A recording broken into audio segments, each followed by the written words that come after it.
Kulanti wacan oo wanaagsan soo dhawaada daawadayaal meel kastoo joogtiin qodobada wararkanaga ugu door koroonaaninheen waxaa ka mid ah madaxweyne xasan sheekh oo go-aan ka gaaray wadahadalka lala galayo al-shabaab.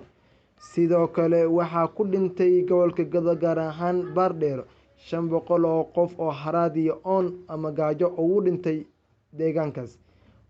Waxaa sidoo kale aan qodobada wararkanaga ku eegi doonaa dowladda federaalka oo ku dhawaaqday howlgal ka dhan in lagu sifeynayo burcadka ku nool ama ku sugan Muqdisho. Sidoo kale rag hubeysan oo maanta ku dilay macalin jaamacadeed magaalada Muqdisho. Qodobadaas oo faahfaahsan ayaan inta kula wadaagi doonaa waxaana ila faahfaahin doona Gooni soo dhawow xaaladda laga soo tabinayo gobolka Gado gaar ahaan Baardheero waxaa ku dhintay 500 oo qof oo haraad iyo gaajo ugu dhimatay. Arrintaas maxaa kala socotaa? yaxya marka hore waa mahadsan tahay marka labaad waxaa hadda magaalada Baardheer ku sugan gudoomiyaha ergeyga gaarka u magacaaban abaaraha u qabilsan madaxweynaha Soomaaliya Cabdiraxmaan Cabshakuur Warsame. marka wuxuu xog la wadaagay oo ka xog wareystay dhibaatada iyo abaaraha meesha ka jiro.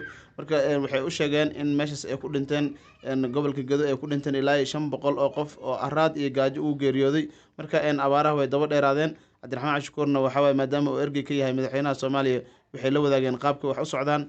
marka meeshaas abaar aad u daran ayaa ka jirto. madaxweynaha Soomaaliya waxa waye asagana mar hore uu u diray oo ninkaas waatu dhahay kasoo war doona meesha wixii dhibaato ka jiro. marka meesha 500 qof hadda ku dhimatay waa xaalka ma sahlano.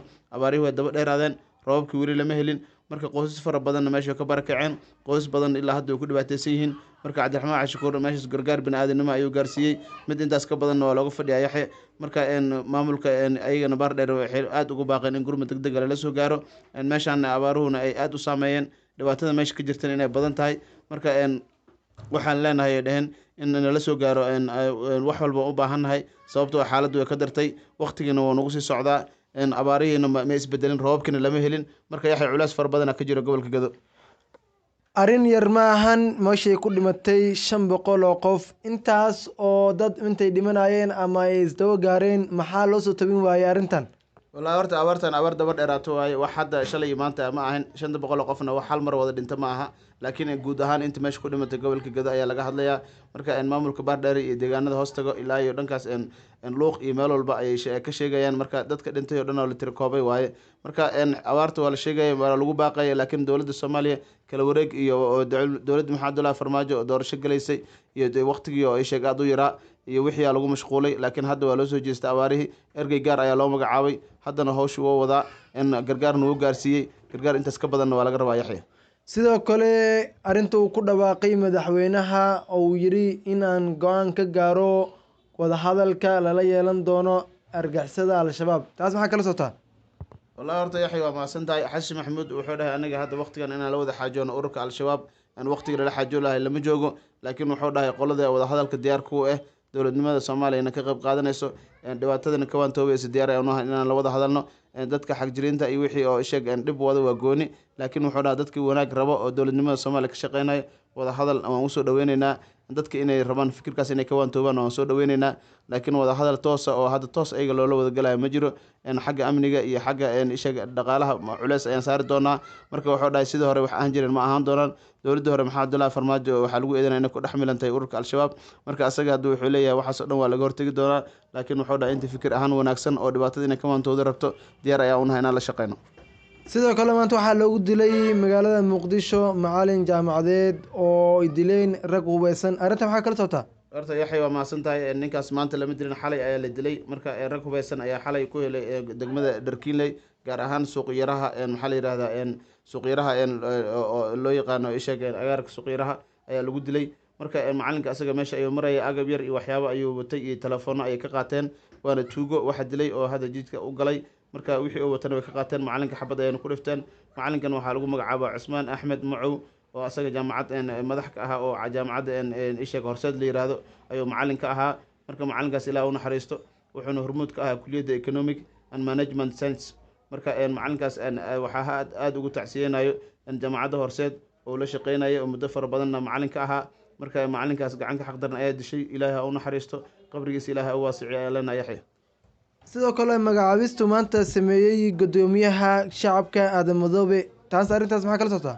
wallaahi horta aadmadooba maanta waddanka horta wuu ka maqan yahay acmaasha xajka ayuu soo gudanayaa laakiin wuxuu magacaabay 2 qofood ayuu u magacaabay la taliyaal marka la taliyaha dhanka arrimaha bulshada ayuu wuxuu u magacaabay gabar hore oo xildhibaanad u ahayd oo lagu magacaabo Naciime Maxamed Gacal gabadhii ugu da'da yareed baarlamaanka federaalka Soomaaliya ee lasoo dhaafay ayay ahayd hadda waxaa loo magacaabay la taliyaha gudoomiyaha golaha shacabka arrimaha bulshada marka waxaa kaloo la taliyaha dhanka amniga asagana oo magacaabay marka xogayaha guud ee la taliyaha dhanka amniga ayuu magacaabay gabadhaasna wuxuu u magacaabay arrimaha bulshada marka ninkaas labadaas qof ayuu magacaabay aadmadoobe warqad ayuuna ku magacaabay wadankana uu ka maqan yahay marka yaxya haddaan taas ka gudubno arrimaha hay-adda nisa ayada xaaladeeda ayagana howlgal xalay iyo habeen hore iyo ilaa iyo maanta ay wadeen marka waxay leeyihin waxaan aad ula dagaalamayna burcadda howlgallo fara badan ayayna soo fuliyeen marka nisa iyadoo hooshaas ku jirto ayaa haddana waxaa meesha soo galay booliiska marka wadahadal iyo howl dheer kabacdi waxay ballan qaadeen in arrimaha nisa la geli doono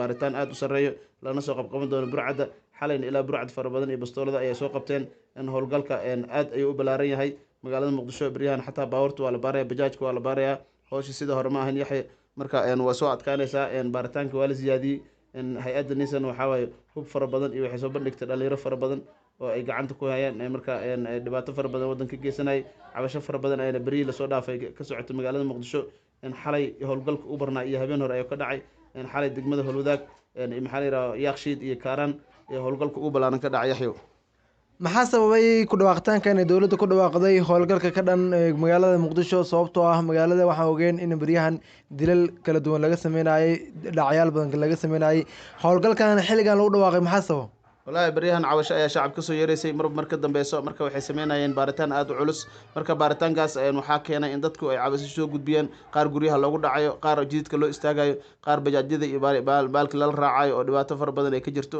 marka sidoo hore maaha xaaladda amniga waa soo qalqalay tuugadana way soo badatay marka waxaa keenay in tuugadaas meesha isheega la qabqabto ilaa iyo dhowr iyo 10 qofooda lasoo qabtay xalay burcada hub iyo midiyi iyo waxay wateen oo lasoo bandhigay haddana howlgalka oo sii socon doona yaxya howshaas ma sahlano booliiskana gooniye u wadaan ciidamada nisa iyo harmacadna gooniye u wadaan marka baaritaan culus ayaa ka socda magaalada muqdisho guud ahaan yaxya habeen walbana way dhacaysaa mid joogta ayaa laga dhigay sidoo kale shirkii maanta ka furmay igad nairobi ka furmay maxaa kala socotaa wallaahi urur galbeedka igad ayaa maanta shir ku leh nairobi marka dowladda federaalka soomaaliya waxaa u qaabilsan ninka la yihahdo mahdi guuleed oo ra-iisul wasaare ku-xigeenkii hore ee soomaaliya iyo xubno kaloo la socdo marka shirkaas maanta ayuu ka furmay magaalada nairobi marka inta maalmood oo qaadan doono lama ogo laakiin maanta uu ka furmay dowladda federaalka soomaaliyana waa ka qayb gashay yaxya daawadayaal waa mahadsantihiin intaan barnaamij lamid ah ku kulmi doono sidaas iyo nabadgelyo.